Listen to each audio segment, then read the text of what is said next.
Procurem expressões espirituais na estruturação de cada osso. Quem realmente é bom observador sabe que nenhum crânio humano se parece com outro, e que nunca poderíamos indicar elevações ou depressões genericamente típicas para esta ou aquela qualidade. Cada crânio se diferencia de outro, de modo que cada crânio humano nos apresenta formas diferentes. Dissemos que a estrutura óssea é a que mais se subtrai, e a que menos segue o nosso eu, ao qual o sangue, com sua mobilidade, segue ao máximo. É estranho que mesmo assim a estruturação do crânio e dos ossos da face pareçam formados de acordo com o eu, enquanto a ossatura corporal se mostre tipicamente mais genérica.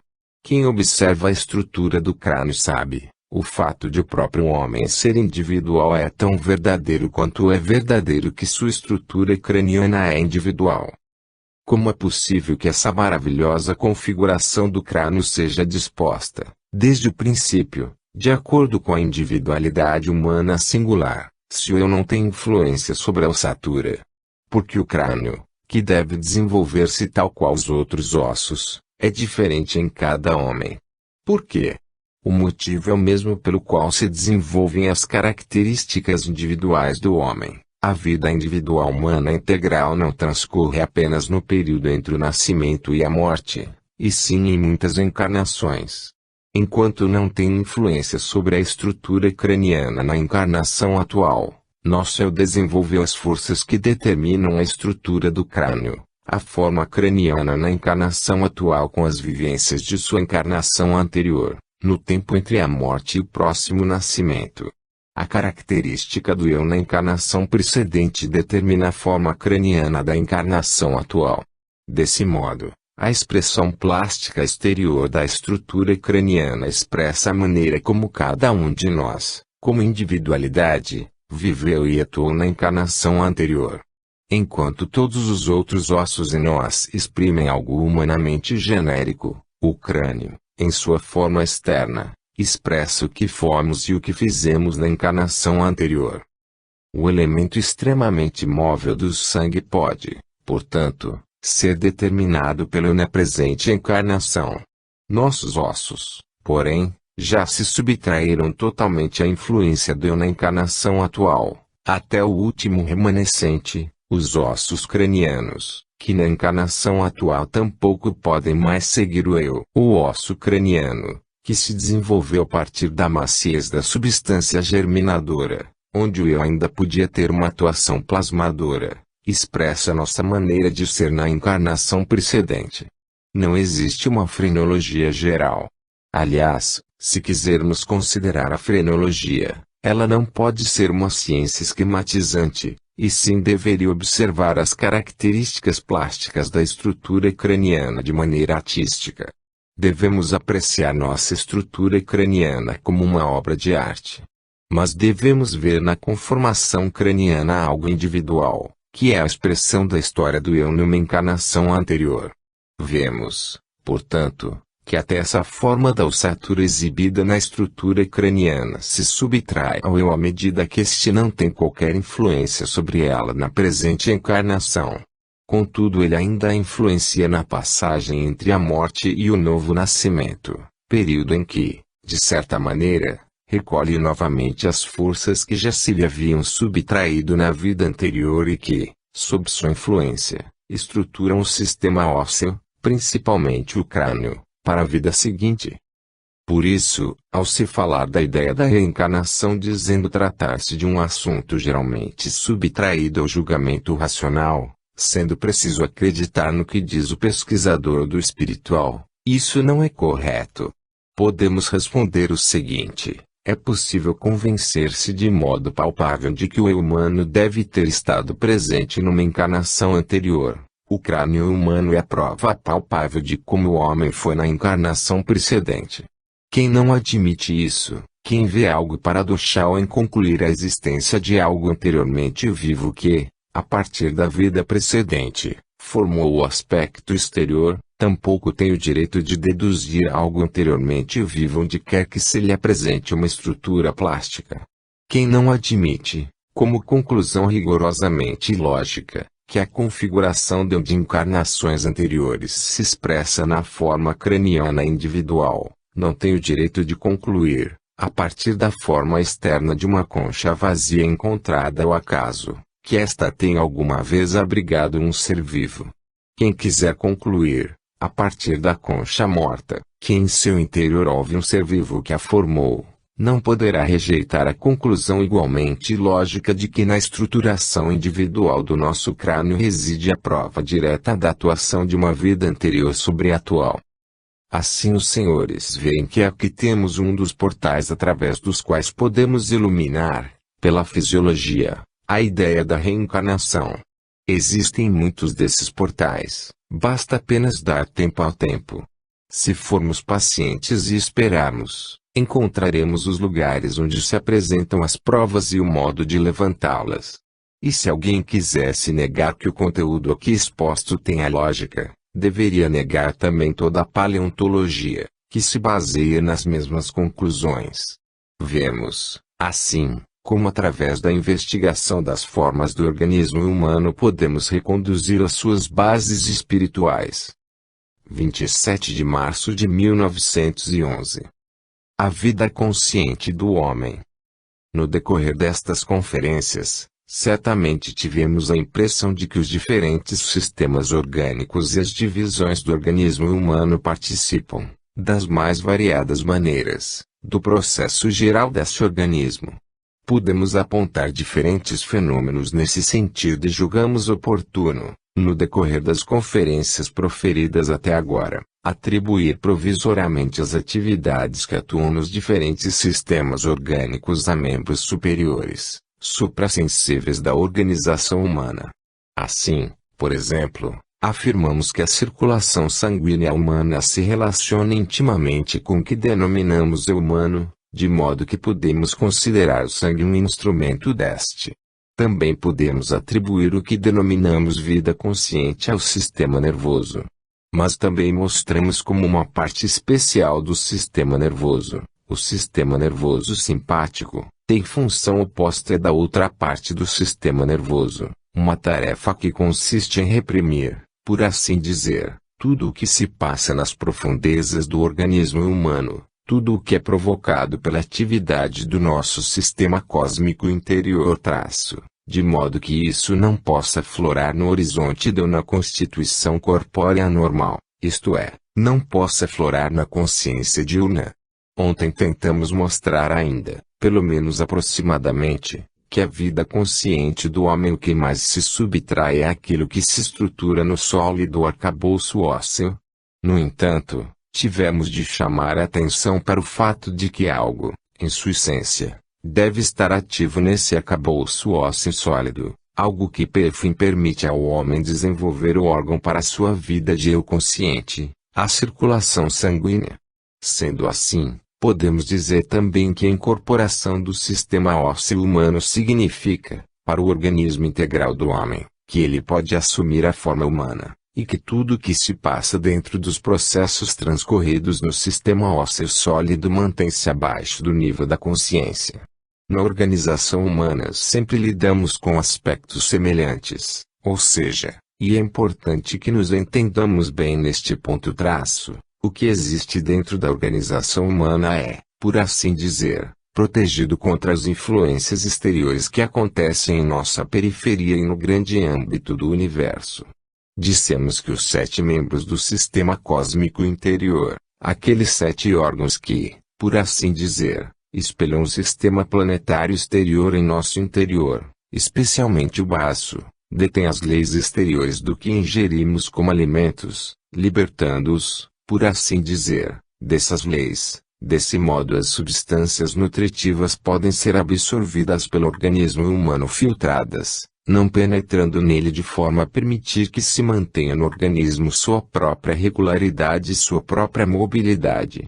Grosso modo, digamos, no caso do homem e dos animais superiores é no calor do sangue que encontramos essa proteção dos processos internos frente às influências exteriores. A temperatura sanguínea, que oscila dentro de limites muito estreitos, é regulada por leis internas, sendo independente dos processos térmicos do macrocosmo, do grande mundo exterior.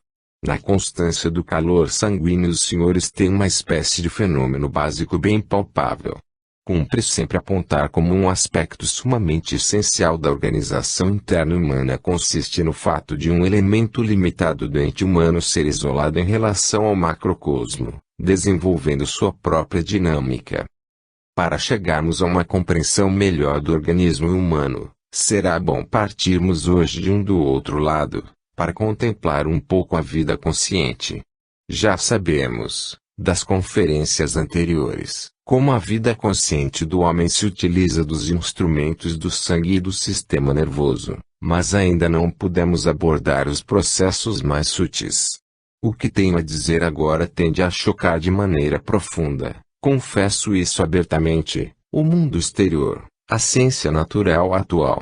Contudo, qualquer pessoa que se baseie no ocultismo autêntico, verdadeiro lhes dirá que a tendência da ciência natural se dirige a confirmar e reconhecer, dentro de alguns decênios, aquilo que hoje podemos afirmar apenas a partir de observações ocultas. Se, em vez de uma série tão curta de palestras, eu pudesse dispor de meio ano para falar aqui sobre essas coisas, ser-me-ia possível trazer, dos resultados da ciência natural atual, todo o necessário para justificar, também por dados exteriores, o que deverá ser afirmado na palestra de hoje. Por enquanto devo deixar algumas asserções na dependência da boa vontade e das capacidades dos prezados ouvintes. É sempre possível procurar os caminhos para a ciência exterior, pois esta, quando não parte de preconceitos teóricos e sim de fatos, já hoje pode encontrar as confirmações para o que é dito no campo do ocultismo. Peço que todas essas exposições sejam consideradas neste sentido. Quando partimos de nossa vida consciente, principalmente para observar a relação de nossa vida anímica consciente com nosso organismo, é necessário primeiro focalizar o que denominamos nossa atividade pensante em seu sentido mais amplo. Não precisamos entrar em discussões sobre diferenciações lógicas ou psicológicas sutis. Devemos apenas colocar diante de nossa alma o fato de estarmos lidando com a vida do pensamento, com a vida dos sentimentos e com a vida da vontade do homem. Os senhores jamais encontrarão uma contradição entre os que se baseiam no verdadeiro ocultismo ou se afirmar que mediante todos esses processos desenrolados em nossa vida anímica, em consciência de vigília, enquadrados nas categorias do que pode ser pensado ou sentido ou dos impulsos de vontade, engendram-se processos realmente materiais no organismo, sejam eles vivos ou outros. De modo que podemos encontrar, para tudo o que acontece em nossa alma, os processos materiais correspondentes em nosso organismo. Isso é do maior interesse, pois nos próximos decênios será possível descobrir realmente, a partir de certas tendências que somente hoje apareceram na ciência natural, essas correspondências entre processos anímicos e processos fisiológicos no organismo, confirmando os ensinamentos provenientes do ocultismo.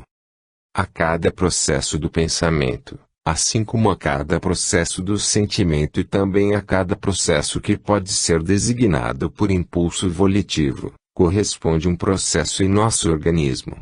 Poderíamos dizer também que ao acontecer algo em nossa vida anímica desencadeia-se uma onda que se propaga para baixo, até o organismo físico. Tomemos primeiro o processo do pensamento.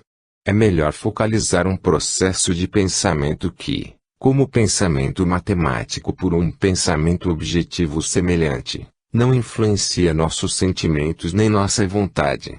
Consideremos então processos de pensamento que são processos intelectuais puros. O que se passa em nosso organismo quando esses processos de pensamento se desenrolam em nossa vida anímica? Sempre que pensamos, que captamos pensamentos, ocorre em nosso organismo um processo comparável. Não me refiro a uma analogia, mas a um fato. A comparação deve levar-nos a fatos, ao processo de cristalização. Quando, num copo, temos água aquecida até certo grau e nela dissolvemos um sal qualquer, por exemplo, sal gema-traço, e por meio do resfriamento da água levamos esse sal dissolvido a se cristalizar. Efetuamos um processo oposto à dissolução. Quando o sal está totalmente dissolvido, a água é transparente. Quando a água é resfriada novamente se dá o processo oposto ao da dissolução na água. O sal se cristaliza novamente. Acontece uma neoformação de sal, uma inclusão de sal na água. O processo se manifesta de modo que podemos ver o seguinte: na água que antes era morna aparece algo sólido quando a resfriamos. No líquido surge um sólido, uma deposição salina. Como foi dito e anteposto por mim, a pessoa que, de modo pedante, num sentido puramente filisteu, só queira admitir os fatos registrados pela ciência, pode ficar inicialmente chocada com as indicações de resultados ocultos. Um processo bem semelhante acontece em nosso organismo quando pensamos.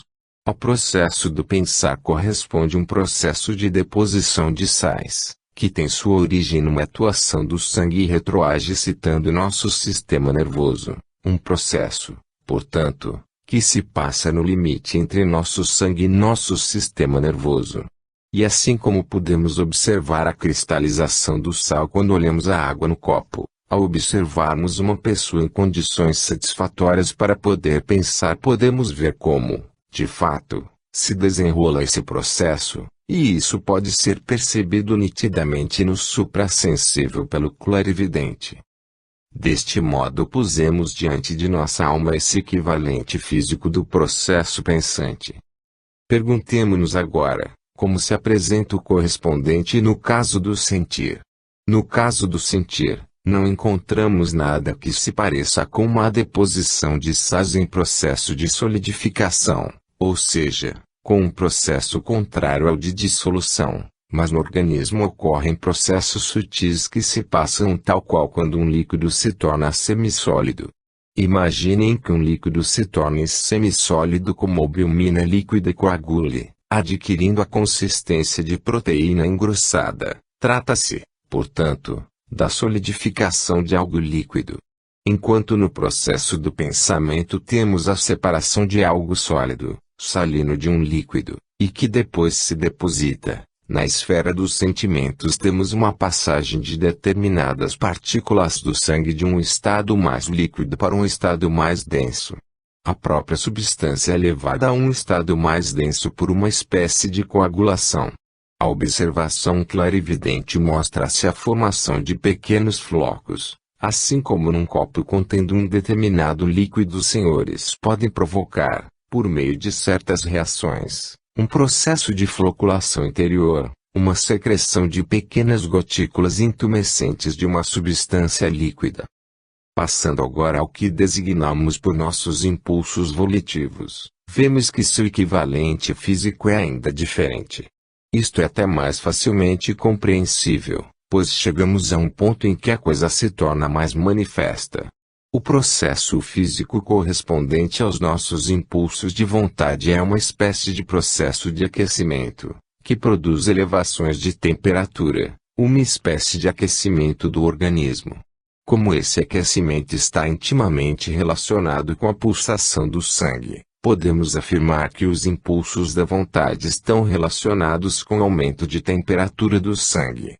Não é preciso muito para isso, tendo apenas um pouco de bom senso para fazer reais observações, notaremos que até no organismo animal os impulsos de vontade têm seu equivalente físico no aquecimento do sangue. É assim que podemos caracterizar, aproximadamente, os equivalentes físicos que se passam nos processos anímicos interiores. O que acabei de caracterizar não é, certamente, algo que transcorre de modo grosseiro. Trata-se de processos extremamente sutis, minuciosos, processos de tamanha sutileza que normalmente nem conseguimos imaginá-la. Com exceção dos processos de aquecimento, os demais ocorrem de modo a manifestar uma incrível sutileza em relação aos processos semelhantes que conhecemos no mundo físico exterior. São processos que o organismo produz com todas as suas forças quando ele está em atividade, com o auxílio do instrumento do sangue. Da deposição de sal até a formação de flocos e o aquecimento, esses processos se passam de tal forma que todo o organismo é atingido, ou especialmente também, por exemplo, no processo do pensamento, uma parte do nosso organismo, o cérebro e o sistema medular. Esses processos que são consequências da atuação de processos anímicos estão distribuídos nos modos mais diversos no organismo humano. Quando reconhecemos pouco a pouco essas coisas como fatos, temos de admitir, aliás, que o que chamamos de pensamentos, sentimentos ou impulsos de vontade são forças reais, que têm consequências reais no organismo e se expressam por meio de efeitos reais. As observações ocultas autorizam-nos a falar de um efeito real da alma sobre o organismo humano. Nos próximos decênios esses efeitos reais se desvendarão gradativamente para a ciência. Esses processos sutis no organismo se tornarão acessíveis aos métodos de investigação mais cuidadosos e sutis da ciência. Aí a oposição, não baseada em fatos pesquisados pela ciência, mas em certas teorias preconcebidas referentes a esses fatos, que hoje se levanta contra as afirmações provenientes do conhecimento oculto cessará por si mesma. Ora, já apontamos que o que consideramos uma atividade consciente do eu é apenas uma parte da entidade humana. Abaixo do limiar daquilo que penetra em nosso horizonte de consciência desenrolam-se processos situados abaixo dela, os quais, por assim dizer, são afastados de nossa consciência pelo sistema nervoso simpático. Partindo de vários lados, podemos mostrar como o que trazemos inconscientemente em nós também está, de certa forma, relacionado com o nosso eu. A respeito do mais inconsciente, do nosso sistema ósseo, dissemos que a princípio este é formado de maneira a poder fornecer a base ao instrumento do eu consciente. Assim, uma organização do eu inconsciente cresce, a partir do inconsciente, em direção à organização do eu consciente. O homem, por assim dizer, se divide em duas partes. De um lado atua nele a organização do eu consciente, e de outro a organização do eu inconsciente, v. Desenho abaixo. Vimos que, nesse sentido, o sistema sanguíneo e o sistema ósseo formam um certo contraste, comportando-se como dois polos opostos. Enquanto o sangue, com sua mobilidade interior, acompanha a atividade do eu como um instrumento flexível, o outro polo, o sistema ósseo, subtrai-se de tal modo da mobilidade do eu que este não tem consciência do que ocorre no sistema ósseo. Isso significa que todos os processos ocorrentes no sistema ósseo se passam abaixo da superfície dos acontecimentos conscientes do eu. É verdade que são processos correspondentes à nossa atividade do eu, porém tão mortos quanto nossos processos sanguíneos são vivos. Trata-se, basicamente, apenas de uma parte dos processos que se mantêm conscientes para o eu, e que apenas gradativamente emergem do inconsciente para o consciente. Se observarmos atentamente o sistema ósseo em sua função integral no organismo humano, notaremos que ele se subtrai à vida consciente de modo mais intenso que os demais sistemas orgânicos. Mas ao passarmos do sistema ósseo para os sistemas orgânicos que designamos por sistema cósmico interior do homem, o sistema fígado, bile, baço, o sistema cardiopulmonar e assim por diante temos de afirmar, de acordo com o que dissemos a esse respeito nas conferências anteriores, que os processos ocorrentes nesses sistemas também se subtraem em alto grau à nossa consciência, mas não tanto quanto os processos do nosso sistema ósseo. Temos de pensar bem menos, dar menos atenção a este do que aos órgãos recém-mencionados. Alguns desses órgãos citados manifestam nitidamente ao homem suas funções como algo que se salienta do inconsciente. É como um objeto que flutua no mar e que emerge parcialmente, tornando-se visível na superfície como uma ilha. Assim, por exemplo, algumas coisas que ocorrem no coração atingem a consciência. Os senhores sabem, por experiência, que especialmente as naturezas hipocondríacas, para sua desvantagem, naturalmente, percebem algo dessas coisas que ocorrem em seus órgãos internos, porém de maneira diferente do que de fato ocorre em seu interior. Contudo, percebem. Não estou referindo-me agora ao que ocorre quando já se estabeleceu um certo grau de doença, pois com o adoecimento tomamos consciência de nossos órgãos, e então existe uma causa real pela qual os efeitos dos sistemas cósmicos interiores subrem a consciência. Refiro-me, isso sim, ao fato de nem de longe ser necessário atingir o limite que um homem sádio tem diante da doença.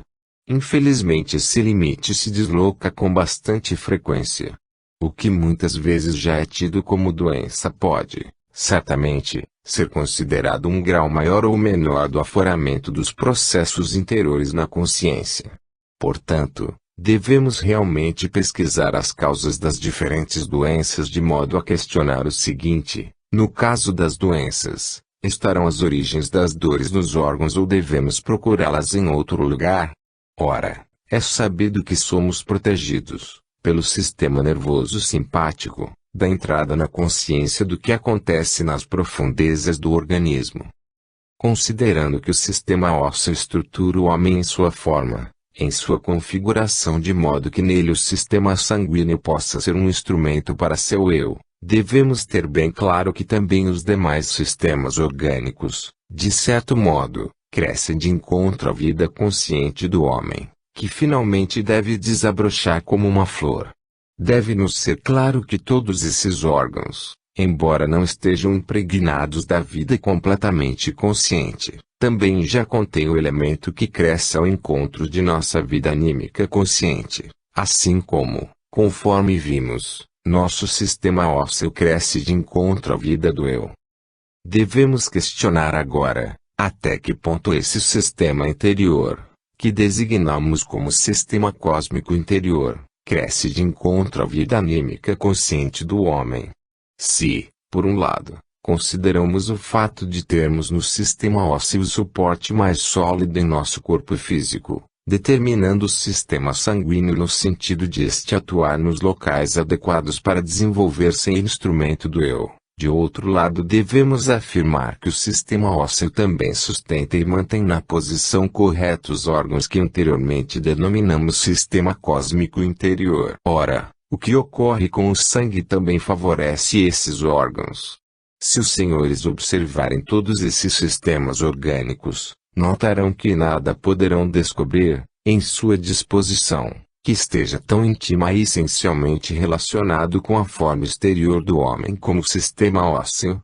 Ele é a base da forma humana, e o que se dispõe e acumula ao seu redor só pode fazê-lo desse modo porque o sistema ósseo fornece a forma fundamental. Também a pele como limite corporal exterior é, por assim dizer, prefigurada por toda a estruturação do sistema ósseo. Goethe disse isso numa bela afirmação. Não apenas do ponto de vista estético, mas também científico, nada existe na pele que não esteja no osso. Isto significa que na estrutura exterior da pele já se expressa o que está pré-moldado no sistema ósseo. Não podemos dizer a mesma coisa do nosso sistema cósmico interior. Por outro lado, o afloramento dos efeitos do sistema cósmico interior em níveis inferiores da consciência evidencia um certo relacionamento desse sistema cósmico interior com nosso corpo astral, pois este é o portador da consciência. Podemos concluir, então, que o sistema cósmico interior não nos pode parecer uma expressão do eu inconsciente, do eu estruturante, situado nas profundezas, mas pode manifestar-se como aquilo que nos foi incorporado por todo o processo cósmico como expressão do mundo circundante, de modo que sua relação com o corpo astral é semelhante àquela expressa no sistema ósseo, que fornece a base para a forma humana que engloba o eu. Podemos, pois, dizer que no sistema ósseo já temos pré-formado, profundamente no inconsciente, o eu humano, e no que denominamos nosso sistema cósmico interior está pré-formado assim chamado corpo astral. O sistema cósmico interior não se origina, em toda a sua organização, da vida anímica consciente, já que se situa abaixo da consciência, ele é introduzido em nosso organismo a partir do macrocosmo. Desse modo, Algo que podemos denominar astral cósmico se introduz no homem de forma a expressar-se como nosso sistema cósmico interior. E através de nosso sistema ósseo temos incorporado em nosso organismo, por sua vez, algo do nosso derredor, do grande sistema cósmico, e pelo fato de isso estar relacionado com a forma integral do nosso organismo físico, temos de concluir o seguinte: esse sistema ósseo se torna a base para o nosso em nosso corpo físico por ser um sistema macrocósmico, ou simplesmente cósmico, que faz de nós esse homem fisicamente estruturado. Enquanto nosso eu se manifesta como eu consciente, tem como instrumento o sistema sanguíneo, enquanto está pré-moldado como forma e estrutura, baseia-se num sistema de forças cósmico que tende à estrutura sólida, que tem sua expressão mais densa em nosso sistema ósseo. Focalizemos o assunto de mais outro ponto de vista. Já sabemos que tudo o que denominamos atividade consciente do pensar, realizada pelo eu, expressa-se por uma espécie de depósito de sal muito fino no sangue. E, portanto, por uma espécie de deposição salina interior que o pensar consciente pode ser reconhecido. É de esperar, portanto, que no local onde o nosso sistema ósseo é pré-formado a partir do cosmo, de modo que o organismo possa formar o suporte material para o homem como ser pensante, também deveríamos encontrar o processo físico de uma deposição salina. Deveríamos, portanto, encontrar depósitos de sal no sistema ósseo. E os ossos realmente são constituídos, em parte, de fosfato e carbonato de cálcio, ou seja, de sais de cálcio depositados. Também aqui encontramos os dois polos opostos. Enquanto o homem está ativo como ser pensante, são os processos de pensamento que o tornam interiormente um ser sólido. Nossos pensamentos são, de certa forma, nossa estrutura óssea interior. O homem tem pensamentos determinados e bem delimitados. Nossos sentimentos, do contrário, são imprecisos, oscilantes, diferindo de um homem para outro. Os pensamentos formam inclusões sólidas no sistema dos sentimentos. Enquanto essas inclusões sólidas se expressam na vida consciente por uma espécie de processo de deposição salina móvel, dinâmica, aquilo que é preparado pelo eu se expressa no sistema ósseo. Isso se manifesta no fato de o macrocosmo plasmar o sistema ósseo de modo que uma parte de sua estrutura se constitua de sais depositados. Estes são o elemento repousante em nós, o polo oposto ao dos processos da mobilidade interior que se desenrolam nos processos de deposição salina no sangue.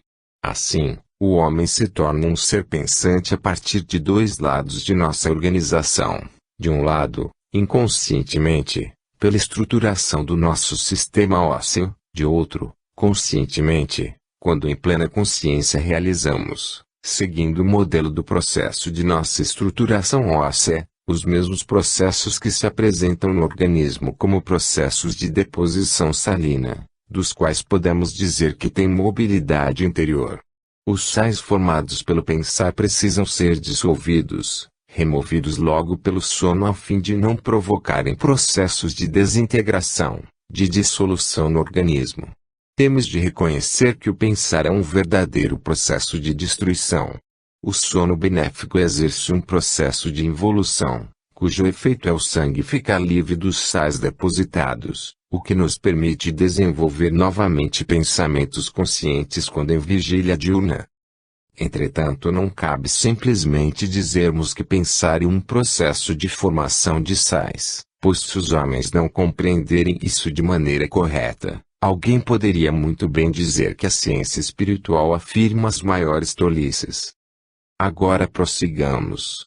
Podemos ter em mente que entre os dois polos extremos da formação de sal se desenrolam todos os processos no organismo humano, principalmente aqueles que já indicamos. Assim como o pensar desencadeia processos flexíveis de formação salina, tendo sua contrapartida no processo de formação de sal nos ossos, sendo que este, até certo grau, chegou a um repouso Temos também uma contrapartida para aquilo que designamos um processo de entumecimento interior, coagulação, processo de floculação, uma espécie de inclusões proteiformes que, sob a influência de nossa vida emocional, surgem como manifestação exterior dessa nossa vida emocional. Esse polo contrário se mostra mais nos processos interiores do nosso organismo e participa desse entumecimento inconsciente, dessa condensação de substâncias que se formam e se incorporam como consequência do sistema astral macrocósmico.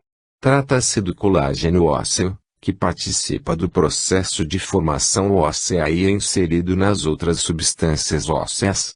Este é o outro polo do processo de entumecimento, oposto ao que surge como equivalente físico mediante nosso sentimento.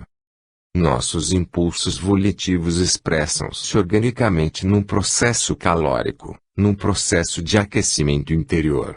Em todo o nosso organismo encontramos ligações que podemos chamar de produtos de processos de combustão interior, de processos de oxidação interior. Enquanto ocorrem abaixo do limiar da consciência, completamente independentes da vida consciente, eles pertencem ao outro lado, ao polo oposto isolado da fonte de influência sobre a vida consciente. Desse modo o homem é protegido interiormente, por uma parte de seu organismo, para que dentro dele possam realizar-se processos da maior sutileza, provocados pela vida anímica. Como já sabemos, em nosso organismo ocorrem processos fisiológicos, como a formação de sais, a formação de entumecimentos e a formação de calor, que seguem nossa vida consciente, e processos que se passam fora da nossa vida consciente de maneira a fornecerem a base para o que se prepara no organismo humano, permitindo que a vida consciente possa desenvolver-se. Portanto, nosso organismo, como um todo, é um entrelaçamento de processos pertencentes à nossa vida consciente e outros, que consideramos pertencentes à nossa vida inconsciente. É um fato extraordinariamente significativo que o nosso organismo se apresente constituído de duas polaridades. De um lado, processos semelhantes se realizam penetrando no organismo a partir do macrocosmo e, por assim dizer, ocorrem mais grosseiramente. De outro, os processos ocorrem como consequência da vida consciente do homem, passando-se de modo mais sutil.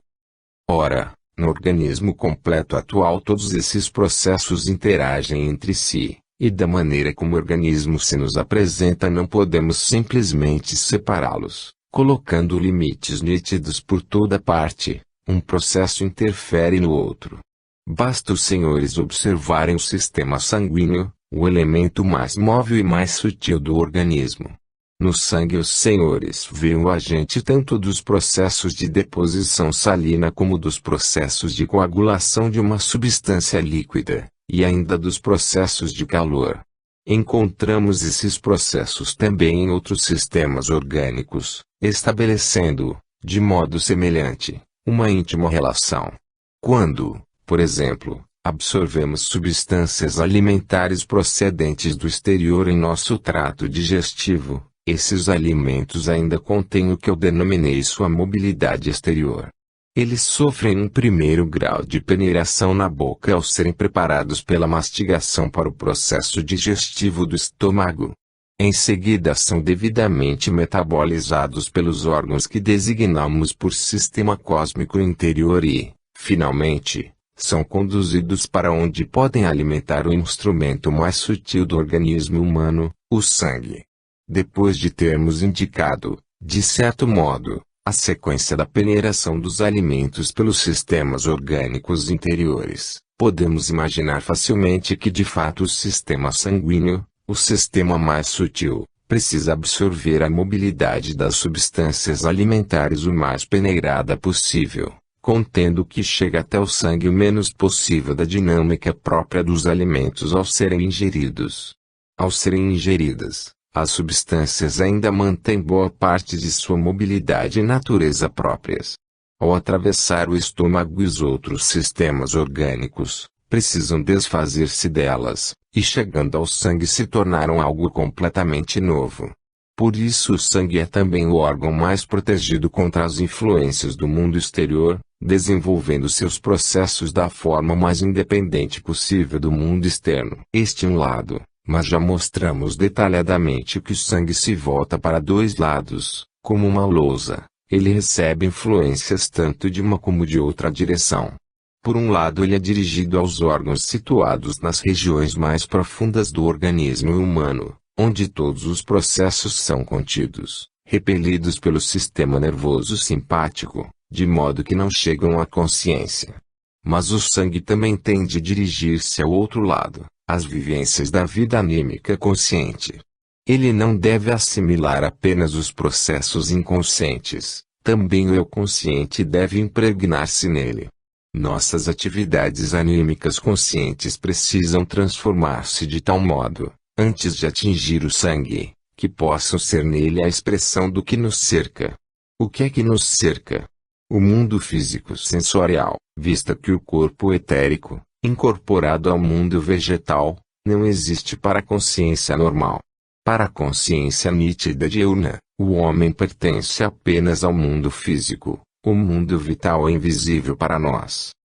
Sendo assim, nós nos defrontamos com o mundo físico sensorial num outro lado do quadro sanguíneo.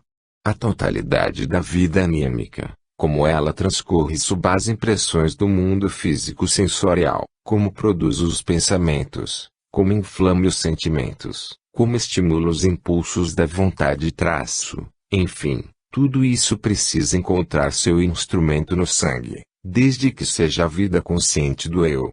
Tudo deve pulsar no sangue. O que significa isso? Significa apenas que não podemos ter em nosso sangue somente o que resultou dos alimentos depois de terem sido estes altamente filtrados, destituídos de sua dinâmica própria, protegidos contra todas as leis macrocósmicas, e sim, para que a inscrição no quadro sanguíneo seja possível também pelo outro lado, encontremos no sangue também algo que tenha parentesco com o físico sensorial, com o aspecto morto do mundo físico sensorial.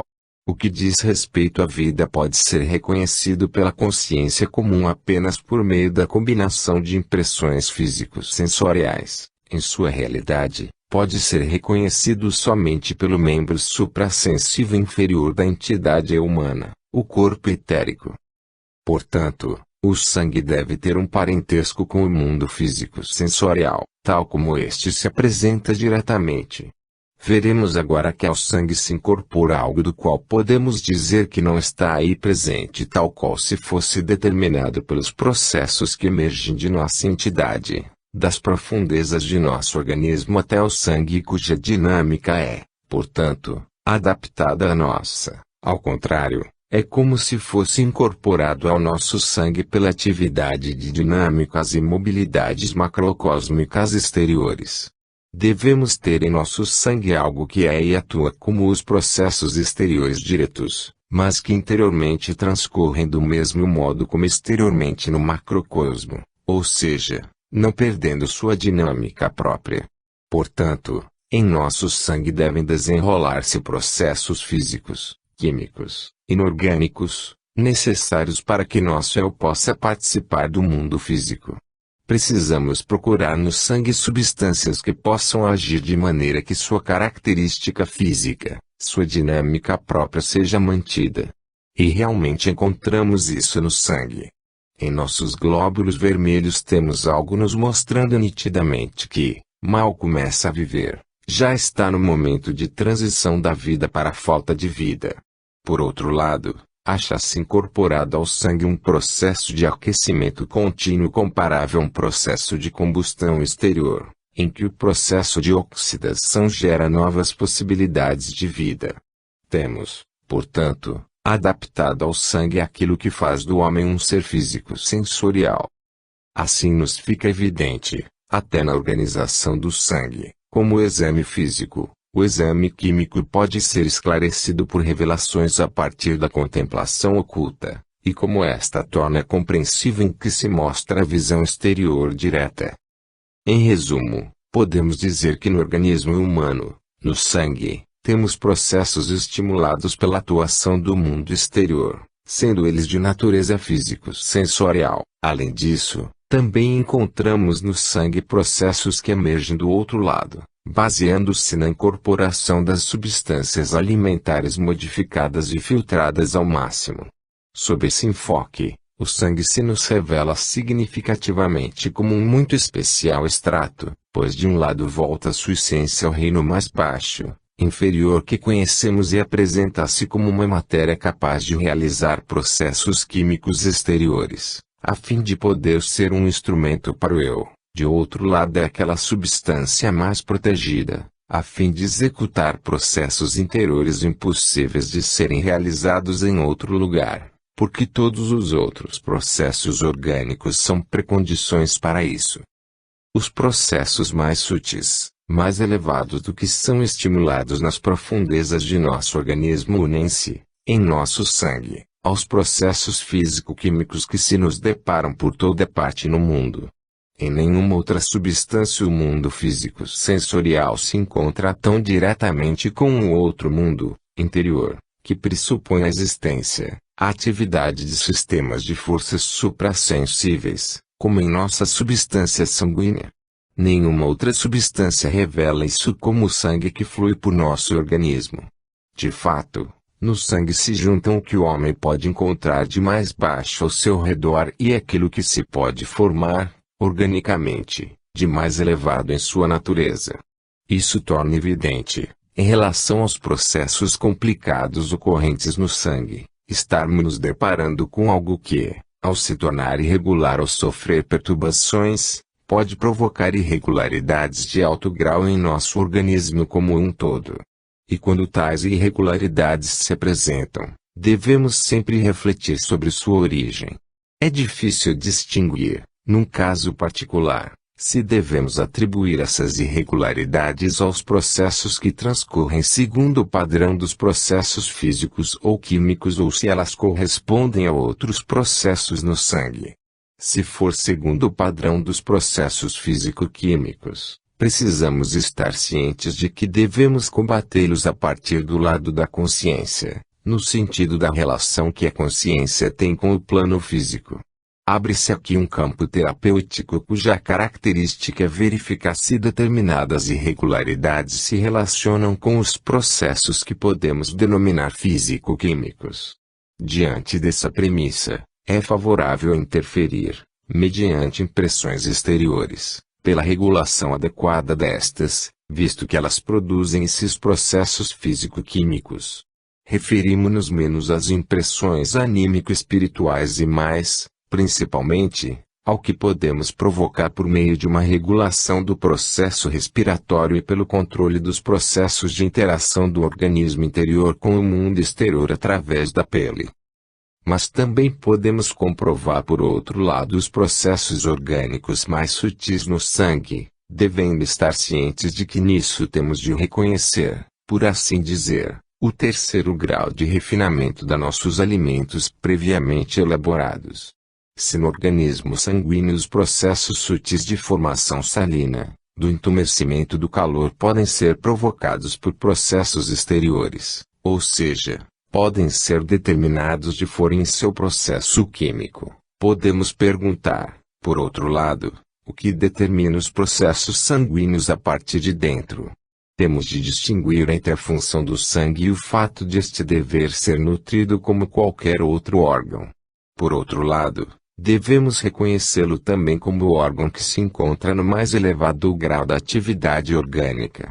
Cumpre aqui considerarmos o que se pode designar como apoio interior da vida humana.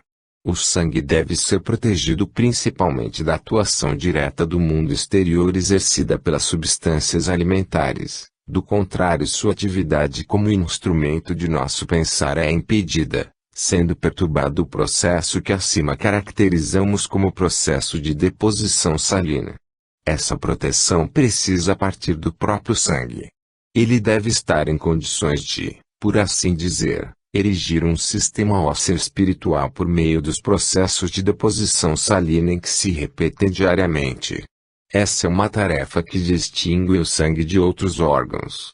Para sua realização, ele recebe um apoio mínimo dos demais órgãos do organismo humano. Os outros órgãos têm uma influência mínima nesse processo de formação salina do sangue, de modo que quanto aos processos determinados pelo pensar, é o que há de mais interiorizado, tal como nossos pensamentos são, de fato, o que temos de mais interior.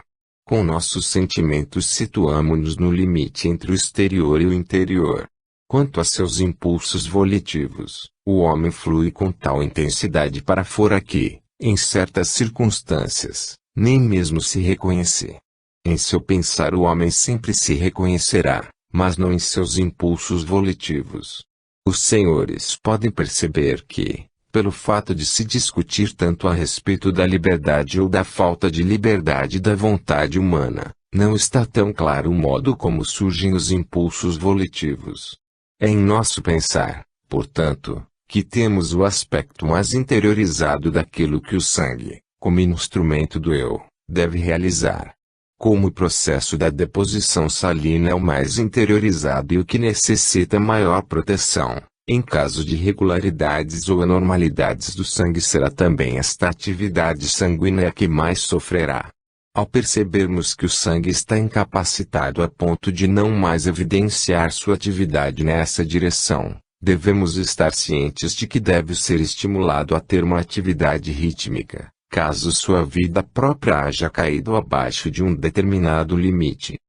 Mas também pode ocorrer outro caso, em que a mobilidade interior do sangue ultrapasse uma certa medida, tornando-se essa vida própria mais tormentosa.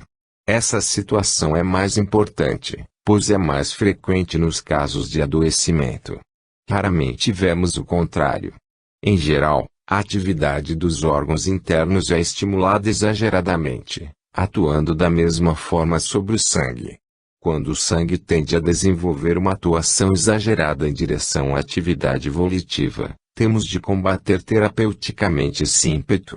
Podemos fazer isso administrando substâncias que levem à formação salina normal, ao depósito salino normal no sentido de processos anímicos ligados aos pensamentos. Isso nos leva a reconhecer que podemos introduzir um determinado sistema na maneira de agir contra essas irregularidades do nosso organismo. Naturalmente podemos apenas apontar isso. Indicações mais precisas ultrapassariam os limites deste ciclo de conferências. Assim como tivemos de atribuir doenças a uma atividade exagerada do sistema sanguíneo, cumpre também perguntar-nos como compreender os órgãos do nosso mundo astral interior, do nosso sistema cósmico interior, baço, fígado, bile e assim por diante estando eles em atividade exagerada quanto à sua mobilidade interna. Aí temos de ter consciente que a ação desses órgãos se estende à circulação sanguínea, sendo que eles devem receber as substâncias alimentares tal como estas lhes são passadas pelo tubo digestivo e conduzi-las, com sua mobilidade já alterada, até o sangue, ou seja, que eles são os mediadores entre esses dois sistemas. Assim como o sistema sanguíneo se apresenta como um instrumento da maior mobilidade interior, da vida de pensamentos conscientes, ele também é estimulado a exercer uma atividade relacionada com nossa vida de sentimentos, que já descrevemos como um processo de condensação interior, de entumecimento interior. Desconsiderando influências exteriores, aqui o sangue recebe o estímulo da atividade dos sistemas cósmicos interiores, que podem irradiar, cada um segundo sua característica, suas atuações para o sangue. Já apontamos, no sangue, uma atividade que ultrapassa a sua vida própria e cuja origem pertence ao sistema cósmico interior. Agora podemos levantar a seguinte questão: esses órgãos, fígado, bile, rins, pulmões, coração, não podem também desenvolver uma mobilidade exagerada, uma vida transbordante e, consequentemente, uma influência irregular sobre o sangue? E se o fazem, como podemos, de modo semelhante ao que acontece com o sangue, paralisar a dinâmica exagerada desses órgãos? Como esses órgãos estão numa relação direta com o sistema astral cósmico, temos de administrar substâncias que desenvolvam a dinâmica da vida cósmica. Assim como podemos evitar a mobilidade interior exagerada do sangue com a administração de substâncias que contêm o sal, podemos atenuar a mobilidade patológica dos órgãos internos administrando substâncias cuja energia corresponda à dos órgãos em questão, sendo apropriadas para restabelecer a harmonia com a normalidade geral. Surge então a pergunta: como podemos agir sobre esses órgãos? Como podemos entender as irregularidades dos diferentes sistemas orgânicos e também o sistema digestivo? E com isso vem a questão principal: como se nos apresenta um quadro patológico no sentido da fisiologia oculta, e como podemos curar as manifestações das doenças. Amanhã responderemos essas questões e consideraremos também, por exemplo, o sistema muscular. Finalizaremos nossas observações mostrando como aquilo que se nos apresenta como um maravilhoso organismo inteiramente formado já se anuncia como organismo em formação na vida embrionária. Então se nos evidenciará espontaneamente como os membros suprassensíveis participam da organização humana. 28 de março de 1911. Forma humana e integração de forças. Será minha tarefa hoje, nesta última conferência, fazer um apanhado geral das observações feitas nos últimos dias sobre a fisiologia oculta, as quais tentaram mostrar, embora um tanto esquematicamente, algo dos processos da organização humana. Esse panorama geral, que por sua vez também será apenas esquemático, nos dará condições de termos uma visão da vida e do fluxo dinâmicos do organismo humano. O mais conveniente será partirmos novamente do mais grosseiro, da inter-relação do organismo humano com o mundo exterior, com nossa terra física, na ingestão dos alimentos. Depois de ingeridos, os alimentos são transformados das mais diferentes maneiras e modificados gradativamente pelas diversas atuações orgânicas, de modo a poderem ser levados aos diferentes membros do organismo humano, a cada sistema da entidade física humana. Não é difícil reconhecer que o homem, tal como se nos apresenta no mundo físico, é constituído basicamente daquilo em que se transformaram os alimentos no organismo humano. Encontramos aqui uma certa dificuldade de compreensão. Contudo, se levarmos a sério os princípios observados até agora e aplicarmos realmente o conhecimento suprassensível à observação do homem, teremos de admitir que apenas os alimentos são incorporados, como substâncias do mundo exterior, ao organismo humano. Devemos, no fundo, imaginar todas as outras forças que influenciam o homem como forças suprassensíveis, invisíveis. Se por um momento os senhores abstraírem do que preenche o organismo humano a partir das substâncias alimentares, sobrar-lhes-á, do ponto de vista físico, desculpem-me a expressão trivial muito menos do que um saco vazio, ou seja, nada. Pois também o que aparece como pele, como envoltório do organismo físico, só existe porque substâncias nutritivas elaboradas adequadamente foram conduzidas às regiões correspondentes. Se os senhores subtraírem as substâncias nutritivas e o que delas resulta, deverão imaginar o organismo humano por trás disso apenas como um sistema de forças suprassensível provocando a distribuição, em todas as direções, das substâncias alimentares assimiladas. Tendo em vista este pensamento, tal como agora foi enunciado, terão de admitir o seguinte: para que qualquer coisa, por menor que seja, possa ser absorvida dos alimentos, existe uma condição prévia, pois essas substâncias não podem ser introduzidas do mundo exterior em qualquer ser para nele ocorrer o que ocorre no organismo humano. O homem precisa poder opor aos alimentos físicos, já na primeira ingestão dos mesmos, uma atuação interior de forças proveniente dos mundos suprassensíveis, e nesse sistema interior de forças deve estar presente o próprio homem. Aquilo que inicialmente se apresenta às substâncias de preenchimento físico do homem, e que já deve ser concebido como de essência suprassensível, denomina-se em sentido mais amplo, no ocultismo, forma humana.